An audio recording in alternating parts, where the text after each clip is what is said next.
Great. It looks like we are live. So, good morning, everyone. Welcome to our Kentucky Commission on Women inaugural Conversations with Commissioners. My name is Heather Deering, and I am staff to the Kentucky Commission on Women. Welcome to all of our commissioners who are with us today by Zoom, and to anyone else who may be watching this live stream on YouTube or archived on YouTube.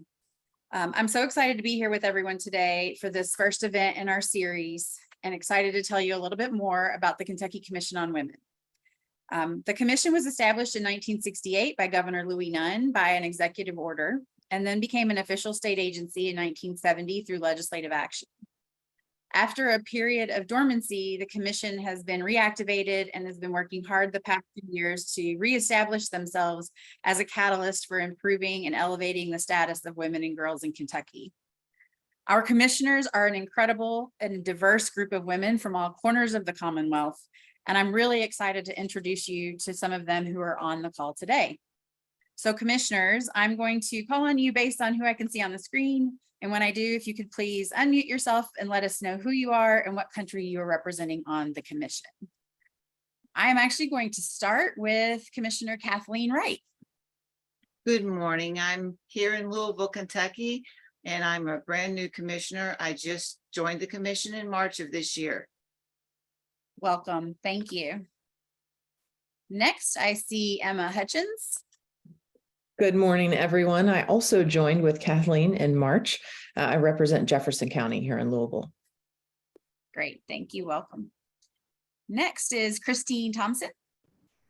Good morning. I represent Livingston County. Welcome. Next, I see Colleen Younger.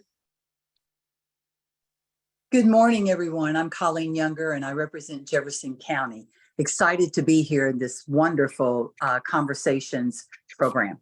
Thank you. Next, I see Lucy Gentry. Hi, good morning. Lucy Gentry. I represent Fayette County. Thank you, Lucy. I see Christy Guffey. Christy Guffey, Callaway County. Wonderful, thank you. Next, Sarah Stewart Holland. Yeah, hi, I'm Sarah Stewart Holland, and I am from McCracken County. Great, thank you. Marissa All.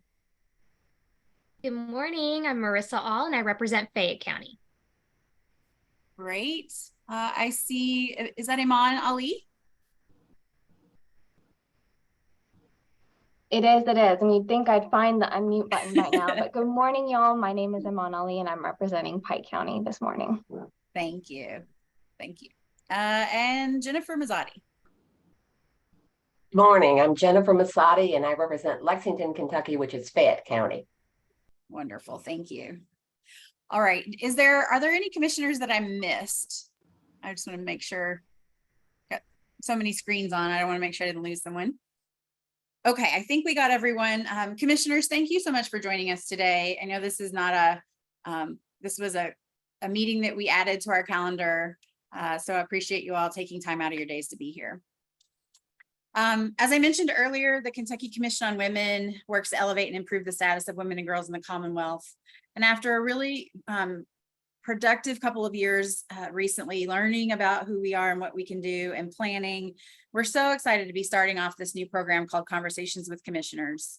Each month, we will be hosting a guest or guests through a live streamed virtual conversation about a topic or theme that we feel is important to women in the Commonwealth. Our special guests will be knowledgeable or experts in the area to present information, and we will open it up for questions from our commissioners. The theme of each session and the host for each session will change based on the topic. And after the live stream, an archived recording will be available on our YouTube channel for viewing at a later date. Before I introduce and hand it over to our commissioner host for today's conversation, I would like to note that the views expressed in the presentation today or in any materials shared related to this presentation are those of the speakers and not necessarily of the Kentucky Commission on Women or the administration, and their presence doesn't constitute or imply an endorsement of those views. With that being said, I'm so excited to have our guest with us today, and I'm thrilled to hand it over to our host for today's conversation, who graciously is pinch hitting for our chairwoman, Marita Willis, who had an unplanned conflict. So I'm going to hand it over to you, Lisa Cooper. Hi, thank you, Heather, and thank you to all of our commissioners who have joined us today for this exciting conversation with our amazing guests. My name is Lisa Cooper. I live in Fort Thomas, which is in the northern part of the state. In addition to being the mother of two amazing young women, I also work for Cincinnati Children's Hospital as their Kentucky Government Relations Analyst. So today we have with us representatives from the U.S. Department of Labor Women's Bureau, who will be talking with us about how the Bureau champions policies and standards that safeguard the interests of working women.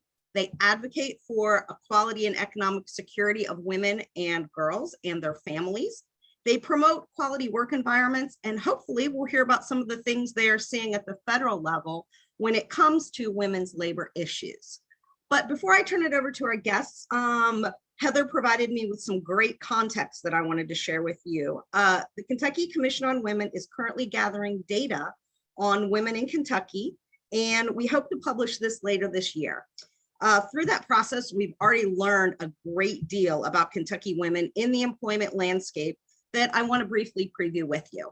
So Kentucky is home to 2,275,505 women and girls. We make up over 50% of the Commonwealth's population. 51% of these women are over the age of 18, and the median age of Kentucky women is 37.8. Kentucky girls are, on the average, more ready than boys for kindergarten. They graduate from high school and at a higher rate. Kentucky women outnumber men enrolled in college, and a higher percentage of women in Kentucky have bachelor's degrees and master's degrees. And yet, a smaller percentage of Kentucky's working age women participate in the workforce. They earn less on the dollar than men, and were disproportionately negatively impacted by the pandemic when it came to their employment, both paid and unpaid. So that's just a little context to set us up for today's discussion. And I would now want to hand it over to our incredible guests. So please help me welcome today Nicole Neary, who is the Regional Administrator of the Women's Bureau Mid-Atlantic Region, and Mariana Martinez, who is a Program Analyst with the Women's Bureau Mid-Atlantic Region. So with that, I'm excited to welcome you to our inaugural conversation with commissioners. And I'm going to hand it over to you, Nicole and Mariana. Thank you.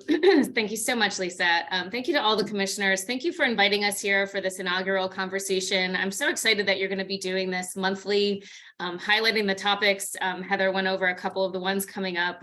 She said something about women in the bourbon industry, and I want to be invited. I think that sounds so very exciting. And these conversations are so important. We're so excited to be asked to be here. A lot of people don't know that the Women's Bureau is here, that we're part of the Department of Labor, about the work we do, the grants we do, the research we do, the products we put out.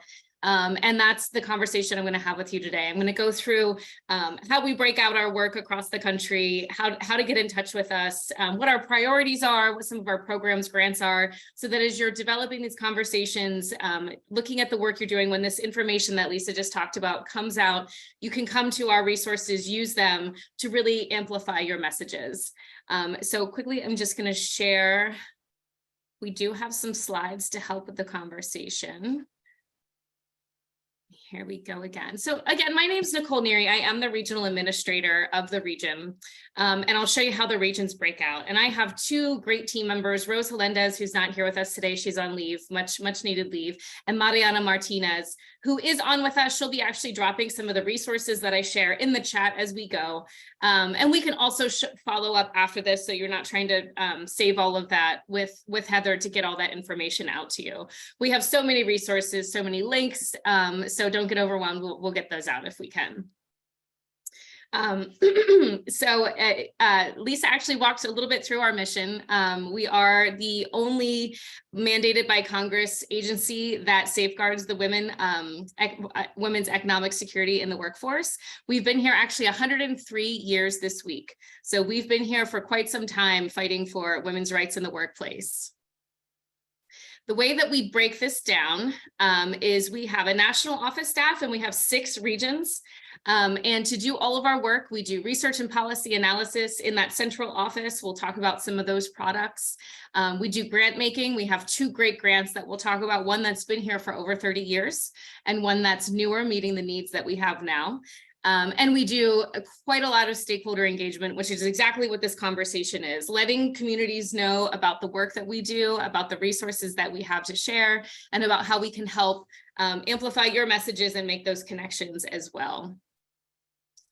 And this is the way we break out our regions. Some of our Kentucky stakeholders are confused, along with our Ohio ones, why we are called the Mid-Atlantic region.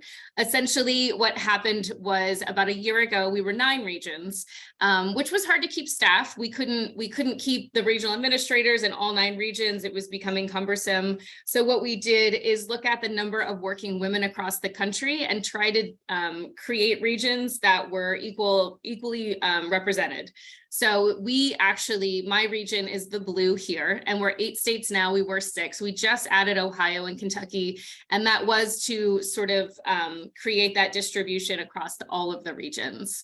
But I know that you probably have counterparts, or maybe you work across borders, and we can show you how easily to get connected to these other regions as well. The Women's Bureau has about 58 individuals, employees, which makes us small and mighty. The nice thing about it is that we're working across borders, across regions, developing national programs as well as regional programs at the same time. And to show you a little bit about, so we talked about how we do research and policy analysis and grant making in our central office. So what do the regions do? We really rest ourselves on that stakeholder engagement, finding out what's going on in the communities, what the priorities are, so that we can lift those up to the national level and make those connections in the communities. So in order to do that, we do quite a bit of stakeholder outreach. Events just like this, just individual meet and greet calls, connecting peers, and that's with all of these stakeholders here. Our sister federal agencies, we actually do quite a bit with EEOC, Wage and Hour Division, OSHA, just doing Know Your Rights events. If in your work you realize that you have a group of employees that aren't quite sure of what their rights are, or maybe a group of employers that need to hear about some of these rights and regulations, we all come to the table and get that information out. So we're always available for that. We also work with federal grantees, employers, unions. A lot of those we work with on how to recruit and retain women when they're saying, oh, we need to hire and we need to hire more women. We talk about those goals, how to develop those materials. We also work with community-based and nonprofit organizations. And of course, at the top, you can see our women's commissions.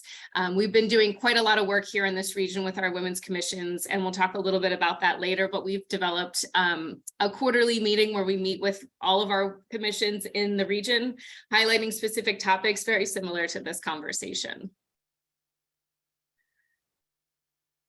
So the way that I'll outline the work that we do is we have these sort of 3 main theories or 3 main themes or priorities that we've organized all of our work into. So I'll break that out with all of our resources.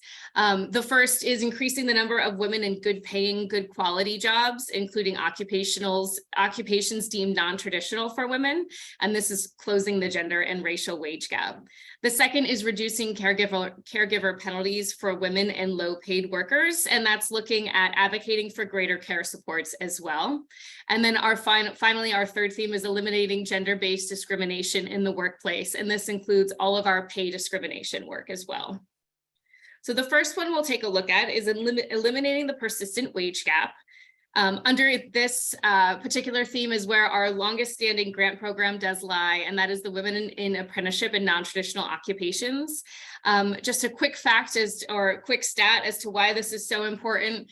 Women are 50% of the workforce, and they are only 14% of registered apprenticeships. And when you're looking at a registered apprenticeship, the quality of that training and the quality of the job on the end of the training, we're looking at having benefits, having paid leave, having health care, childcare. And so trying to get more women into these non-traditional occupations through this training program is really important for us to disrupt occupational segregation. This grant actually is awarded each year. We just went through the paneling process, so there will be a new group of awardees by the end of September. Here you can see the grantees that we had last year, and we were lucky to have one in the region, the Hampton Roads Workforce Council, which is down in the Hampton Roads area of Virginia and is doing some shipbuilding. These grants also go into construction, infrastructure, cybersecurity, manufacturing, any of those high growth industries. This next picture is a great example of a grantee here in the region as well. They're actually a sub-grantee of Chicago Women in Trades, which is a really successful grant in the Chicago area. And this is called WINK. This is in Philadelphia, Women in Non-Traditional Careers. On the left, you can see one of their flyers for their training program this year. And on the right is Rose and I visiting with the former Secretary of Labor, their training program. It was the third day of training. We got to see all these great women in this pre-apprenticeship training and do a tour of these facilities where they come in and train. So it's a really impactful day. And I know I heard Lisa talk about some of the statistics that are coming out for Kentucky women. And I will point you towards this report that came out a little over a year ago. It was released on Equal Pay Day.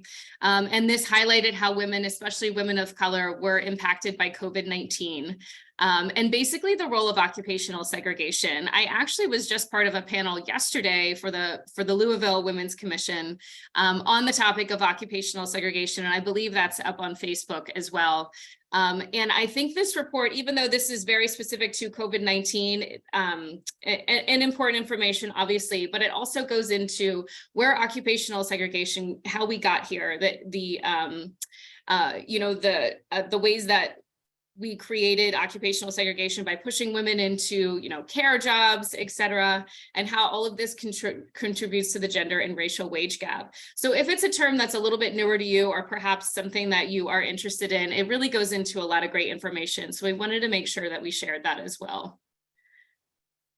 And then we'll get right into our second theme, which is reducing caregiving penalties for women and low-paid workers. And this is where we talk about all of our paid leave work. This umbrella covers all of our child, elder, and disability care access as well. And some of the resources that we have here are quite new, actually. This is the employment protections for workers who are pregnant or nursing. On the left, you can see a tool that's available on our website. It has 3 selections that you can see at the top, and it'll show per state these protections that women who are pregnant or nursing have. These are the federal and state protections. And then on the right, you can see a flyer that actually was just updated for the PUMP Act, which is recently passed. And this resource was down for a bit while we were getting the PUMP Act pieces on there. We do this in conjunction with Wage and Hour Division. And we'll talk a little bit about some of the events that we do, but we will have in September an event for our stakeholders here in the region that will be highlighting the PUMP Act with Wage and Hour and EEOC. So we'll also be sharing that information when that comes out as well. And this is a flyer that is available to all employers and workers on our website as well. And second is our paid leave site. This was actually just recently launched, and it's very much a resource for individuals to go to when they're want to learn about paid leave or talk about paid leave. Excuse me. This is called It's Time to Care About Paid Leave. The site features a lot of new resources for those working to advance paid leave in communities, and it includes this interactive map that you can see on the right here with information on the current landscape of state paid leave and medical leave laws. A lot of other resources here about FMLA. There's some statistics you can find if you're working in that area as well. And another new database that came out, this was about 6 months ago, very recently launched, the National Database of Child Care Prices, and it provides child care prices in 2,360 US counties. This was actually this is the most comprehensive source of local child care prices currently out there. And it was the first database that drilled down into the county level prices. It looks like we have here, it's highlighting Cayuga County in Ohio, and you can see the total population, the demographics, workforce participation of women, women's median earnings, and the percentage of how childcare affects that. And in total, this really showed how childcare prices really are untenable for families. In all areas of the country, all family makeups. If you look at this price that's listed here, it's for one child.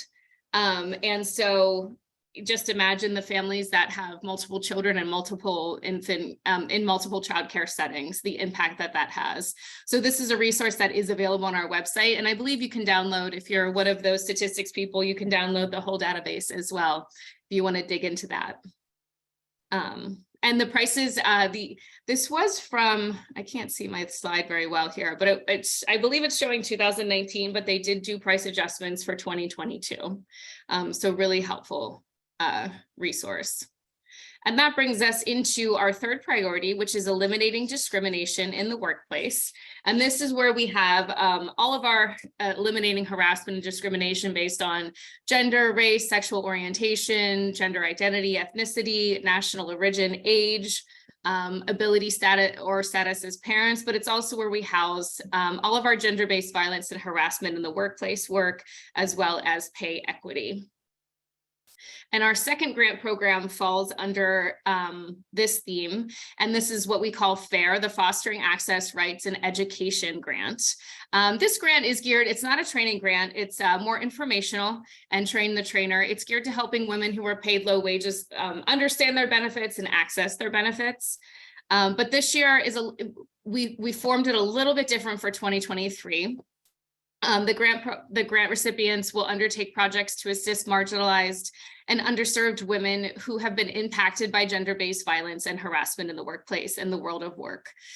So these will be announced again in September, just like our WANTO grantees. So we're excited to see what communities will be able to help with this important piece.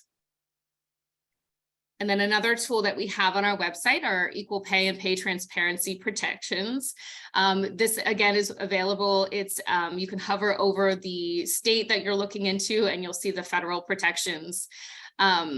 There's more information also about protection, coverage, and available remedies on a table on the website as well. So a lot of great tools for working women as well as employers and organizations. And now we'll just talk a little bit about the work that we do here in the region, some of the webinars. We talked a little bit about all of the outreach that we do, but something that my team and I have put into works this year were these quarterly stakeholder meetings and meetings with commissioners. These are open to any stakeholder in the region. So we have 2 each quarter, one for stakeholders and one for specifically for commissions. We just feel the commissions, the peer-to-peer aspect of speaking with each other has been really helpful. So we have both.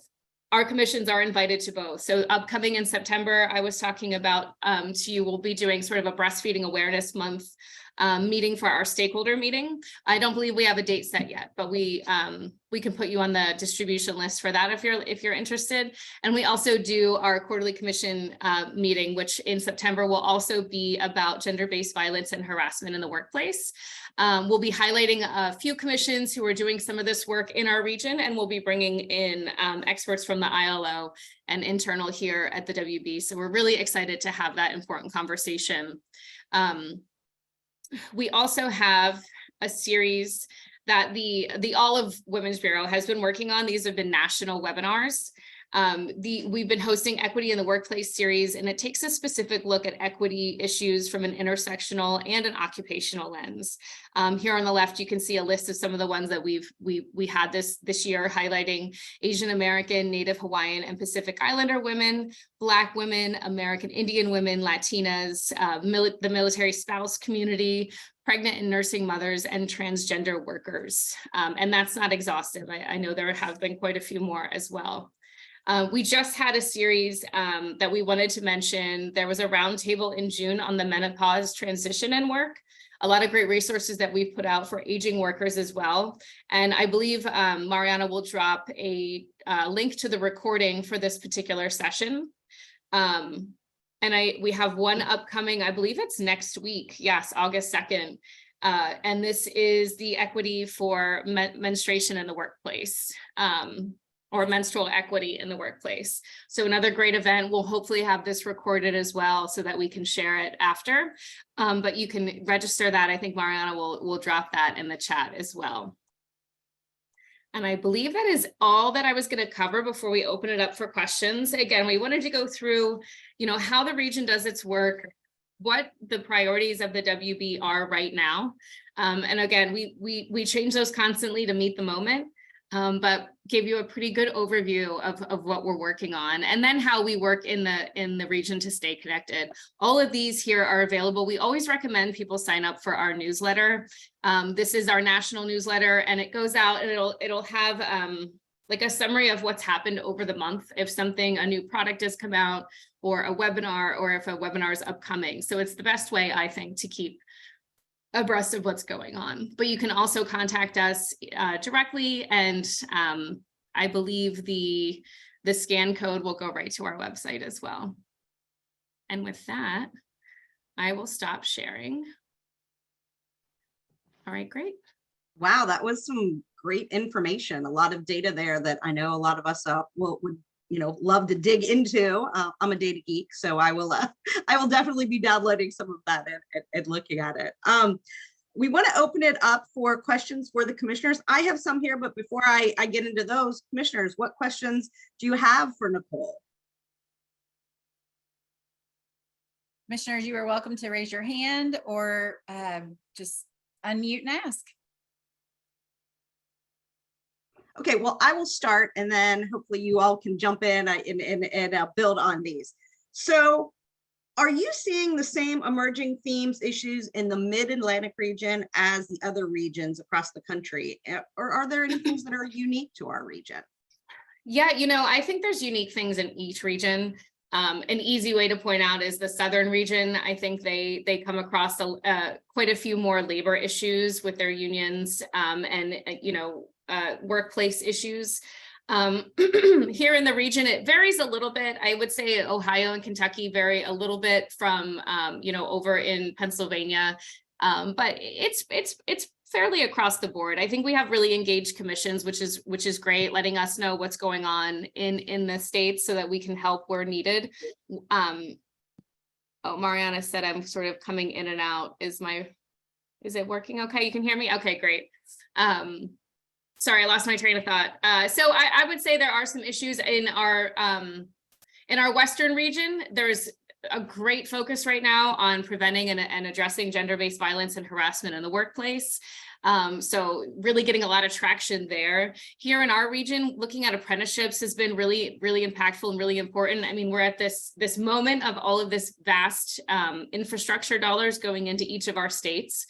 So it's been really important here in our area specifically. I mean, Pennsylvania has gotten so much money. Ohio has gotten so much money. I know in Kentucky, I was talking to a few of my stakeholders about the money coming in for these infrastructure jobs and just ensuring that women are getting these jobs as well, that these employers are addressing equity issues and inclusion issues, hiring women and not just hiring them, but creating policies to retain them as well, making sure that the workplace is safe, and ensuring that they're staying in those positions. So making sure women are at the table. I think that's really what we're really focusing on in our region, among other, obviously among all of our priorities, but looking at propelling apprenticeship jobs and non-traditional jobs for women across the board. Let me ask a follow-up question to that. You mentioned a little bit about what's going on in the Western region. I'm curious, are there things that you have seen done really effectively to advance the status of women and girls in other regions that are low lifts that we could learn from?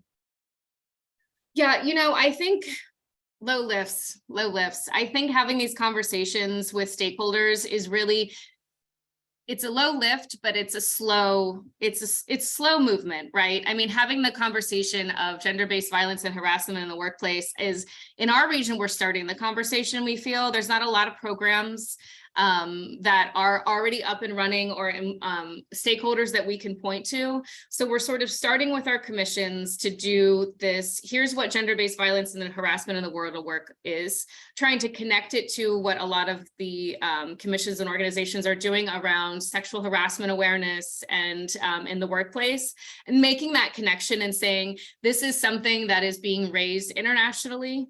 It's also, you know, becoming very important here in the United States, and how can we continue to make this connection and uplift this? Because being safe on the job, especially when we want to get women into these non-traditional jobs, ensuring that their environment is safe, ensuring that we're understanding that what's happening at home is also an important factor of women in the workplace, and not just women, everyone in the workplace, and how to address those issues. So having those conversations, I think, is a low lift because it's important to you guys and it's important to us, but creating that momentum behind it is something that we find it takes a little bit more time, but that's what we're trying to do. Okay, thank you. I have a question about the apprenticeship grant. How are those grant funds dispersed, and who applies for those? Is it organizations? Is it individuals? Yeah, definitely. So the grants are federal grants, so the Department of Labor disperses them.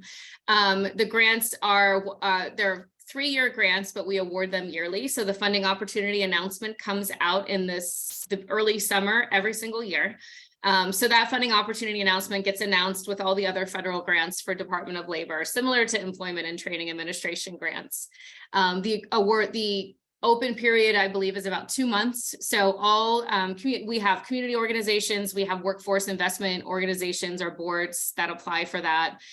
Some of them are joint groups like that. We have like union groups that apply to that. So they really, I would pull the slide up, but it'll probably take me too long. It's really across the board, the types of organizations that are awarded. And what you can do is on our website, and Mariana might be able to drop it quite quickly, is a list of our grantees, but you can also go to what the grant is doing. So if you're curious to see what types of organizations are awarded or what they're looking at or what their grants are addressing, you can look at sort of a summary of each of those grantees. And you can always contact us if you're an entity or you know an entity that's interested in these grants. We can always have those conversations about what that looks like, especially now the grant period is over. When the funding opportunity announcement is open, we're not allowed to talk about it much because we can't give an advantage to anyone. But right now we could talk about it to anyone, go through what it is, go through who it serves, some of the statistics behind it. So feel free to reach out about that. But our website does show you all of the current grantees and the previous grantees. And as soon as the new ones are awarded in September, it'll also detail those as well. Thank you. Mm-hmm. Nicole, I have a question that was submitted through the chat. And I know that we mentioned it in our data, and I know you mentioned it as well, but could you talk a little bit more about the noticeable and sustained drop of women's participation in full-time work since the pandemic? And if there are any initiatives going on around that? Yeah, and you know, I can definitely get back to you too with much deeper specific statistics. Sorry, my phone keeps ringing and it's supposed to be on silent. Like Okay. Technology. So we have bounced back. Women have bounced back. But pandemic, the way that it affected us was clearly caregiving jobs. We were caregivers, we are caregivers, and the high amount of jobs that were, as my colleague calls it, scrapped because of COVID, were jobs that women were in. And specifically jobs without benefits, jobs without paid leave, jobs without the types of benefits that really make it hard for women to stay in the workplace when they are the caregivers.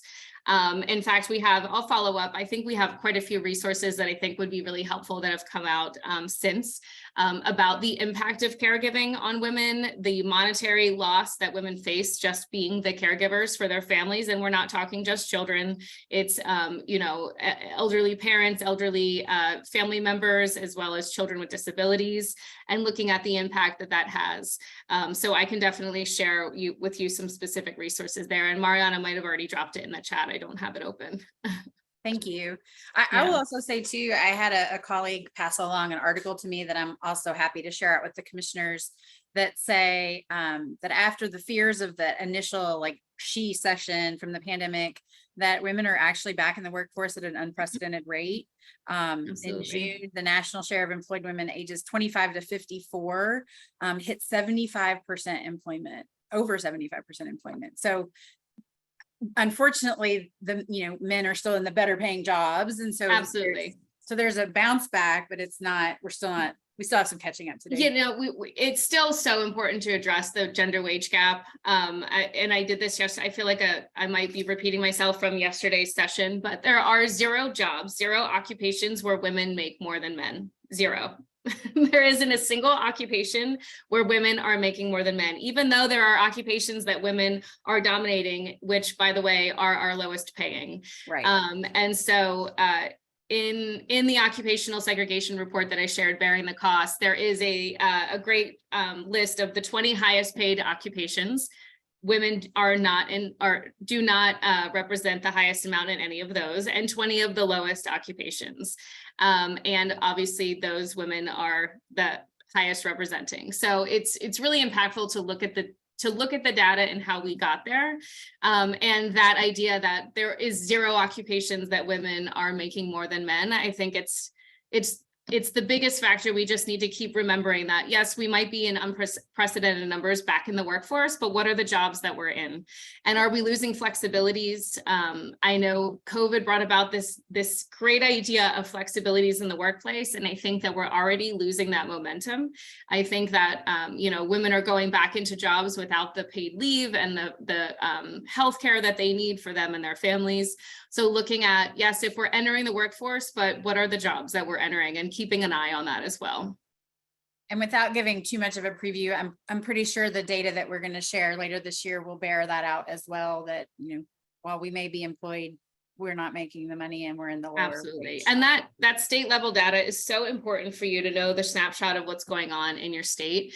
We can give the over the top data, but sometimes it's so much more stark within different sections of your state, different counties, I should say. I think that's what's important about the childcare database of childcare prices that we put out, is that it shows by county, and you can go in, because we only had state level data before this, which is so not a great picture. If you're looking at Louisville and you're looking at a rural county, it's going to be so much different. Right. And so looking at that county level data to get a good picture of what women in the workforce are facing in terms of, just being able to get their children into childcare and multiple children, and looking at the impact of that on their median earnings. If you're looking at the types of jobs that don't have benefits and they don't have healthcare, and then that, that mother's taking her 2 children to do 2 different childcare settings, maybe aftercare, before care, the impact, on her economic security is just stark. So it's great that state level data is going to be coming out. I'll be excited to see that.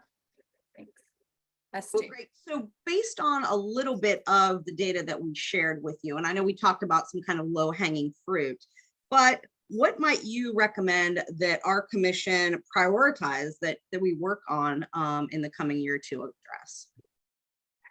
Well, it's hard to tell you what to prioritize, because I see a lot of these priorities, they really mesh together really well. Like if we're going to start talking about the wage gap, then we're looking at paid leave, and so I think determining your priorities, even though we break ours out into 3 different sections, they're all together. We feel like we talk about them all in the same place. I think you'll have to start looking at, what the data is showing you, and then looking at how you can change that for your state. I think the most important thing is going to be looking at the quality of jobs. I think that is the lowest hanging fruit we can address to change for our future.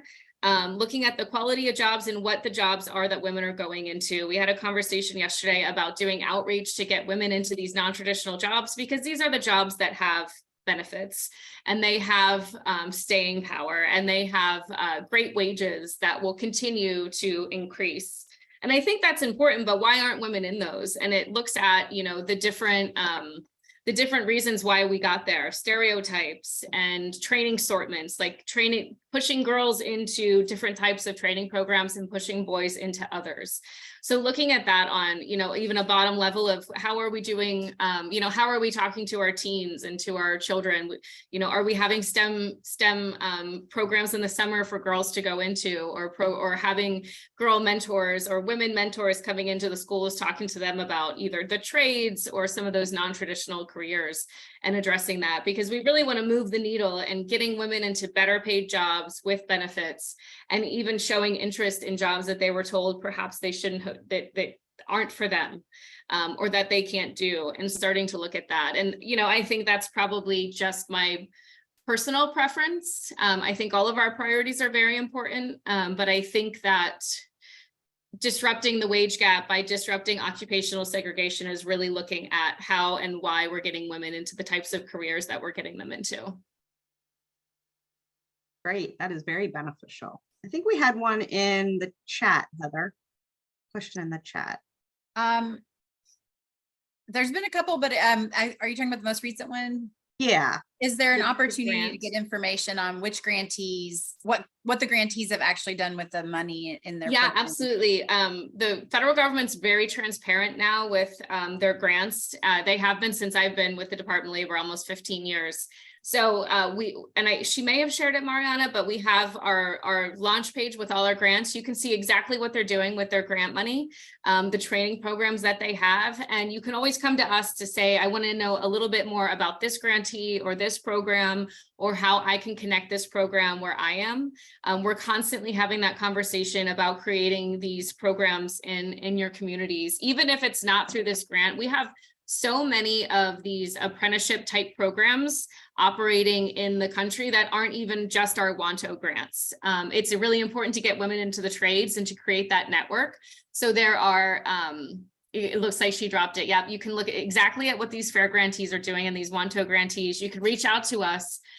We are a source, we're a technical assistance source.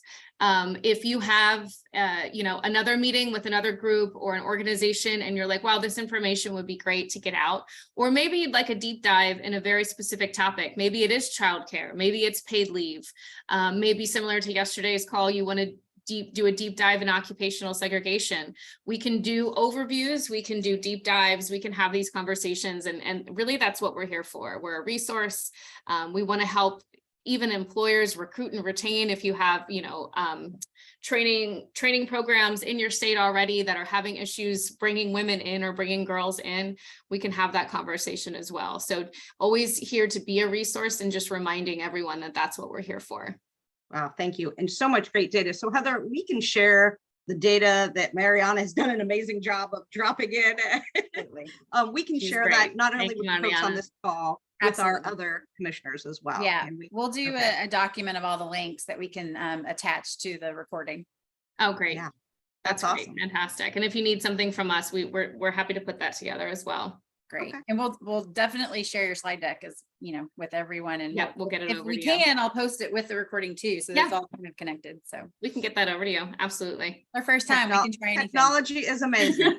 It's true. Well, so Nicole, Mariana, is there anything else you want to add? Do we have any final questions from the commissioners? Okay, well, I don't see any I jumping wanna- in. I would just add, thank you so much again for having us here. Just having our name out there, and so that people remember, hey, this is a resource that we can come to. All that great information that Mariana dropped in the chat, it just grows. We have new reports that come out all the time, new statistics we have, that we can update on every month. We know the employment situation. So just letting you know that we're here and that we are happy to be a resource. We always say yes, if we can, to being invited to present. So please remember us as you're having in-person events. We're more than happy to come out as well. So, we'll raise our hand, pick us. Well, thank you so much for your time and this great information. And thank you to all the commissioners for taking time on your Friday for our inaugural conversation with commissioners. I think it was a success. So I'll flip it back over to you, Heather, for some final thoughts. Thank you so much. Thank you, Nicole. Thank you, Mariana. Thank you, Lisa. Such a great session, so much information. And I'll just say I've participated in some of your monthly call or quarterly calls, stakeholder and commissions, and I always walk away having learned a lot. And so I'm really excited that we were able to share this with our commissioners. And thank you for helping us launch our first conversations with commissioners. We're really excited about this. We will archive this recording on YouTube so anyone can view it in the future. And before we close, I also want to take this opportunity to thank our commissioners who joined us today and let you know that our next conversations with commissioners is scheduled for Friday, August 25th at 9:30 a.m. Eastern Time. Next month's theme will be Women's Equality Day, what it is, why we recognize it, and some other information. We are still confirming our guests, but we'll post that information on our website, which is women.ky.gov. Under our upcoming meetings page, and we will share widely. Also on the Kentucky Commission on Women webpage, those interested in keeping up with our future meetings, events, programs, announcements can sign up through our Contact Us page, which we would love to hear from folks as well. So thank you again. I'm really excited about this, and we will see you next month.